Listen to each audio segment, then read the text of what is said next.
송은재TV 시작합니다.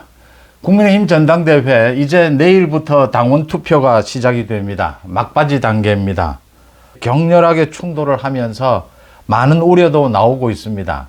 이게 당의 분열로 가는 것이 아니냐, 민주당에 먹잇감을 제공한 것이 아니냐, 이 민주당 이재명의 심판 이쪽으로 가야 하는데 오히려 거꾸로 가고 있다, 많은 우려가 나오고 있는데, 대부분의 언론을 보면 이렇게 이야기를 합니다.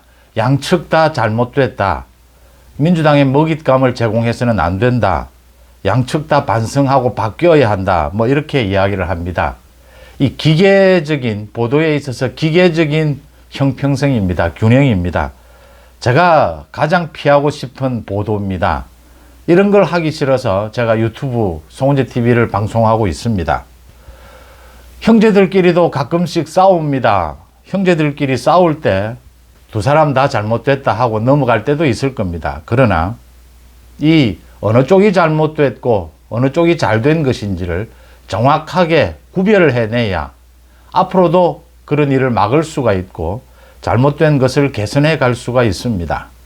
그래서 어리하게 이렇게 양측 다 잘못됐다, 이제 뭐 전체적으로 좀 개선하자, 뭐 이렇게 이야기해서는 문제가 풀리지 않습니다. 한동훈을 놓고 나경원, 원희룡이 집중적인 공격을 했습니다. 한 달 가까이 집중적인 공격을 했습니다. 많은 사람들의 이야기가 좀 저질이다. 어느 경선이든 격렬하게 붙게 되면 이 공방전이 펼쳐지게 되고 또 뭐 숨기고 싶은 것들도 드러납니다. 또 분열의 우려도 나옵니다. 그런데 이번 전당대회가 특히 좀 더 심각하다라고 하는 것은 이 네거티브와 포지티브, 그러니까 인신공격과 뭐 비전을 제시하는 이런 부분들이 조화를 이루지를 못했습니다. 오로지 인신공격만 있었습니다. 그것도 일방적으로 원희룡, 나경원이 한동훈을 두드려 패는 식이었습니다. 그러니까 이게 좀 저질이 되는 것이고 또 분열 우려가 나오고 있는 것입니다. 그런데 저는 전체적으로 크게 걱정할 이유가 없다, 걱정할 필요는 없다라고 봅니다. 단 지지율이 어느 쪽이든 한쪽으로 압도적으로 몰리면 된다. 그러면 뭐 먹잇감을 제공했느니 분열의 우려니 모든 것을 말끔하게 씻을 수 있다, 이렇게 봅니다. 그러면 어느 쪽이 잘했고 어느 쪽이 지금 잘못했느냐? 한동훈이 잘했고 원희룡, 나경원이 잘못한 겁니다. 원희룡, 나경원이 전략에서도 실패했고 전술에서도 실패했습니다. 그 결과가 지금 압도적인 한동훈 지지율로 나타나고 있는 겁니다. 한 번도 움직인 적이 없습니다. 한 번도 흔들린 적이 없습니다. 왜 이렇게 됐느냐? 당원들, 제가 계속해서 당원 100%로 이 전당대회를 치러야 한다라고 말씀을 드렸는데, 그렇게 말씀을 드린 제 말에 이 힘을 얻게 됐습니다. 당원들은 정말 현명하다. 이 국민의힘 지지층은 정말 현명하다. 이렇게 현명한 지지층 앞에서 이런 정도의 대결밖에 펼치지 못하느냐라는 겁니다. 지금 당원들과 국민의힘 지지층은 정확하게 보고 있는 겁니다. 윤석열 정부 성공을 위해서는 지난 2년처럼 해서는 안 된다. 이제는 바꿔야 한다. 김건희 여사 부분부터 시작해서 이제는 다른 대처 방법을 생각해야 한다. 원희룡, 나경원은 하나도 바뀌지 않겠다. 윤석열 대통령 뭐 생각대로 그대로 지금처럼 하겠다. 방향이 잘못된 겁니다. 그러니까 당원들이 고개를 돌리는 겁니다. 한동훈은 욕을 먹으면서도 바꿔보자입니다. 그 다음 전술입니다. 방법에 있어서 한동훈이 참 말을 잘하고 뭐 나경원, 원희룡이 거기에 비하니까 떨어진다. 아닙니다. 뭐 메시지 능력이나 언어 선택 능력, 뭐 명료하게 말하는, 표현하는 능력 뭐 있을 겁니다. 그런데 전술에서도 나경원, 원희룡이 뭐 제대로 된 게 하나도 없습니다. 이게 무슨 후보 단일화도 안 되고, 친윤이라고 하면 누가 친윤인 건지, 친윤 쪽에서도 이게 원희룡으로 안 되니까 나경원으로 가야 하는데, 나경원은 또 뭐 나경원이 오히려 더 비윤 아니냐, 뭐 이래가지고. 또 하나입니다. 이 전술이 틀린 것이 한동훈에 대해서 공격을 하는데, 이게 지금 민주당이 먹잇감을 제공했다라고 하는 것입니다. 김건희 여사 문자를 터뜨렸습니다. 한동훈의 댓글을 터뜨렸습니다. 또 한동훈이 법무부 장관일 때 왜 이재명을 구속시키지 못했느냐라고 하니까 한동훈이 그러면 나경원은 자기에게 패스트 트랙 그 부탁을 하지 않았느냐라는 걸 터뜨렸습니다. 이제 이런 것들이 터뜨려지니까 이게 분열과 먹잇감을 줬다라고 하는데 별 큰 문제 아닙니다. 별 큰 문제 아니고요. 지금 나경원, 원희룡의 이 한동훈 공격이 먹혀들지 않는 것은 거짓말이기 때문입니다. 가짜뉴스이기 때문입니다. 전체적으로. 한동훈이 뭐 앞으로 국민의힘의 대선 후보가 될 수 있을지, 한동훈이 이번에 당대표가 되면 당을 잘 이끌 수 있을지 아직은 의문입니다. 지난 총선에서 보여줬던 한동훈의 경륜의 부족, 제가 결백증에 가깝다라고 말씀을 드렸던 이 부분이 걱정이 있습니다. 뭐 어떻게 될지는 모르겠지만 지금 이 순간의 선택은 한동훈으로 이렇게 당원들과 지지층이 몰리고 있는 이유는 이 가짜뉴스와 법치입니다. 이재명으로 인해서 촉발이 된 우리 정치권의 가장 해결해야 될 급선무, 적폐는 이 가짜뉴스입니다. 또 하나는 이 사법 시스템을 허물려고 하는 사법 방해, 법치를 깨부수려고 하는 것입니다.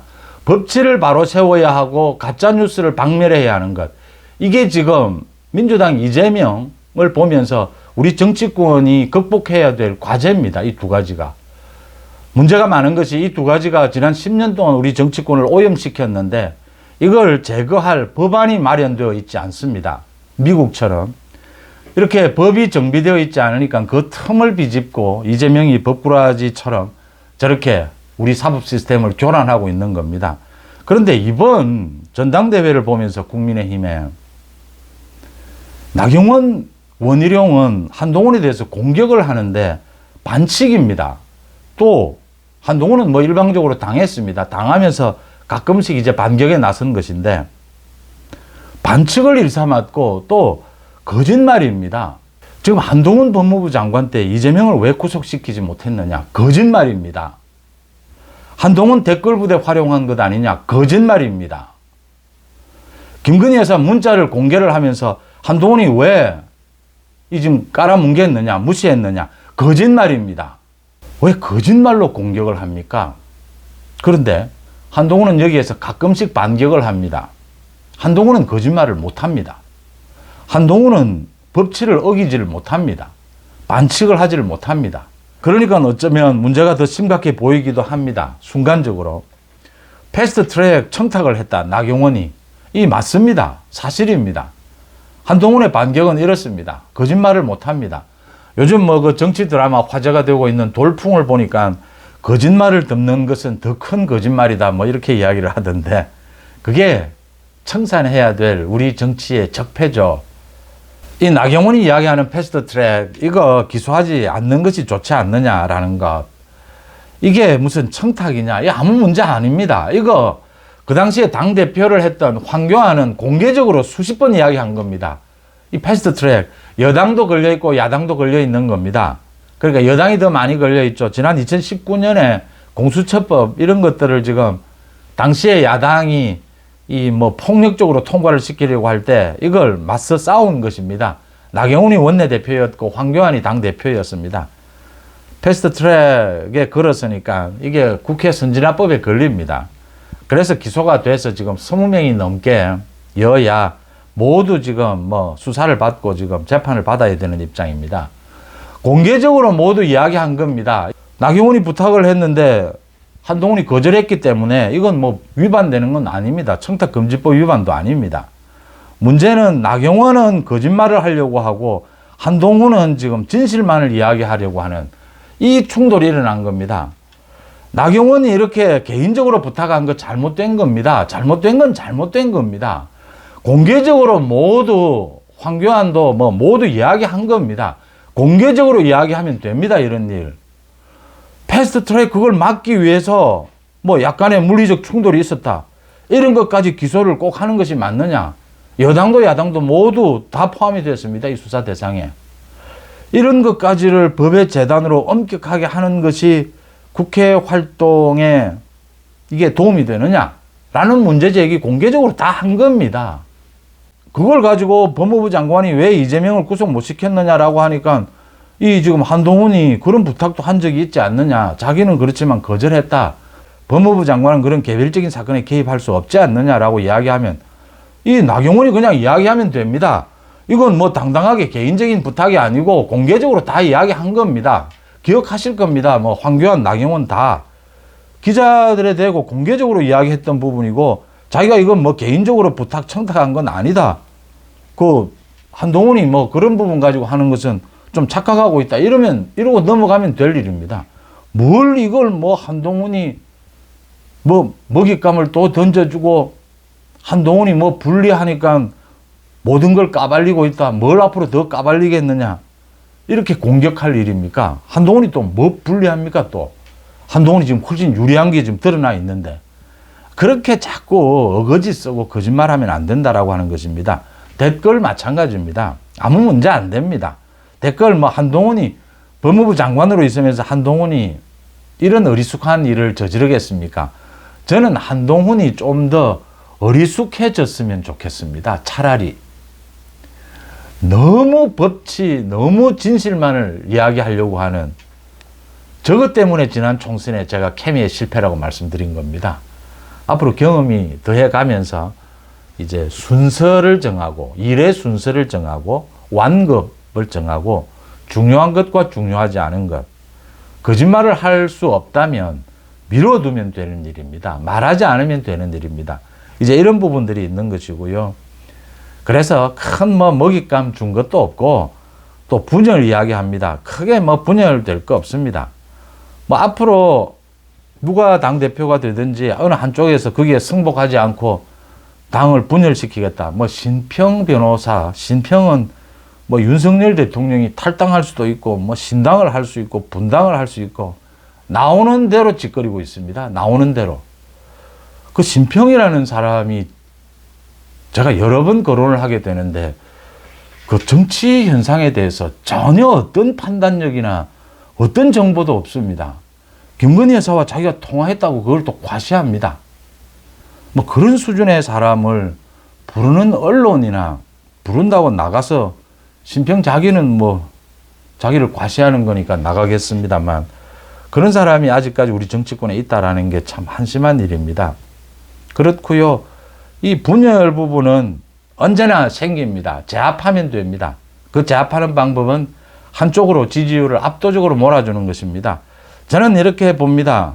뭐 섭섭할 수도 있겠고 개인적으로는 전체적으로는 참 안타까운 일인데 이게 참 이 우리 정치가 이제 개혁, 변화 쪽으로 또 한 발짝 훅 바뀌고 있다라고 하는 것입니다. 그래서 도태되는 사람은 도태가 되고 또 성공하는 사람은 성공을 하고 이제 변화가 두려운 사람들은 도태가 될 수밖에 없다. 정치에 또 이 세대가 바뀌고 있다. 흐름이 바뀌고 있다. 이런 걸 느낍니다. 원희룡이나 나경원에 대해서 이 뭐 지지를 하셨던 분들도 있고 많은 분들이 있을 겁니다. 그런데 제가 보기엔 지금은 한동훈에게 지지율을 압도적으로 몰아주는 것이 당의 분열도 막고 민주당의 역공도 막고 이재명을 심판할 수 있다라고 보입니다. 거기에 맞춰서 윤석열 정부도 바뀌어야 한다. 김건희 여사 부분 마찬가지입니다. 지난 2년 동안 이재명에 대해서 이재명 심판을 이야기하면 언제나 민주당은 김건희 여사를 이야기합니다. 언제까지 지금 이런 걸 되풀이해야 됩니까? 김건희 여사 부분은 정리하고 가야 합니다. 조사도 받아야 하고 사과할 게 있으면 사과해야 하고 이 대통령실의 특별감찰관도 임명해야 되면 임명을 하는 것입니다. 대한민국에서 형사상 소출을 받지 않는 특권은 대통령밖에 없습니다. 마지막으로 총체적으로 정리를 하면 또 한 번 우리 정치권이 국민의힘을 중심으로 해서 크게 한번 개혁적으로 변화하고 있다. 그런 변화를 요구하는 것은 당원들이고 국민의힘 지지층이다. 정치권이 오히려 따라가지 못하고 있다. 겨우 지금 따라가고 있는 사람이 한동훈이다라고 보이는 것이고요. 이번 한 달이 채 되지 않은 이 전당대회를 보면서 제가 일전에 한번 말씀을 드렸습니다. 그러니까 공격하는 쪽에서는 나경원 원희룡 쪽에서는 한동훈의 입에서 윤석열 대통령을 비판하는, 윤석열 대통령을 공격하는 말이 나오도록 해야 한다. 그런데 한동훈 입에서 그 말이 한 번도 나오지를 않았습니다. 이걸 끌어내서야 한다. 나경원, 원희룡 쪽에서는. 그러니까 한동훈은 바뀌려고 합니다. 그러면 당연히 우려가 되죠. 윤 대통령과의 관계는, 케미는. 그 부분에 대해서 한동훈이 실수를 유도하려면 윤 대통령을 비판할 수 있어야 합니다. 그런데 한동훈이 그렇게 두드려 맞으면서도 윤 대통령을 비판하지 않았습니다. 그렇게 만들어내지 못했고 한동훈이 방어를 잘한 거죠. 맷집이 좋은 거죠. 거꾸로 지금 나경원, 원희룡은 윤 대통령을 비판하는 목소리가 나왔어야 합니다. 그러니까 윤 대통령을 엄호하고 나경원, 원희룡은 지금 뭐 어떤 상황이든 친윤에 서 있는 것 아닙니까? 친윤에 서 있기 때문에 윤 대통령을 엄호하는 것보다는 윤 대통령을 비판하는 목소리를 낼 수 있었어야 합니다. 한동훈은 거꾸로 윤 대통령을 엄호하는 목소리가 많이 나오도록 나경원, 원희룡이, 그래서 이 일부 친윤에 가둬둬야 하는 것입니다. 여기에 말려든 겁니다. 나경원, 원희룡이. 나경원, 원희룡은 오히려 윤 대통령을 비판했어야 하는데, 변하는 모습을 보여줘야 되는데 전혀 보여주지 못하고 윤 대통령을 오히려 엄호하는 이런 상황, 이 구도로 만들어진 것입니다. 여기에서 진 겁니다. 안 되는 겁니다, 이게. 당심과 괴리가 생기고 민심과 괴리가 생길 수밖에 없는 것입니다. 제가 이제 막판에 내일부터 이제 투표가 시작이 되는데, 막판에 제가 보고자 하는 것은 한동훈입니다. 유력하게 한동훈으로 1차 투표에서 얼마만큼 이 지지율이 결집하느냐입니다. 그 결집의 정도에 따라서 국민의힘 변화의 속도도 빨라질 것이고 윤석열 정부 성공도 훨씬 이 탄력을 받게 될 것이고, 이 뭐 여러 가지 우려가 되는 당의 분열 이런 것도 완전히 차단할 수 있을 것이고 문의조 심판에 박차를 가할 수 있을 것이다. 한동훈이 도대체 얼마만큼 지지율로 이기느냐, 이 부분이 남아있다, 이렇게 보입니다. 여러분들은 어떻게 보십니까? 송은재TV 마칩니다. 고맙습니다.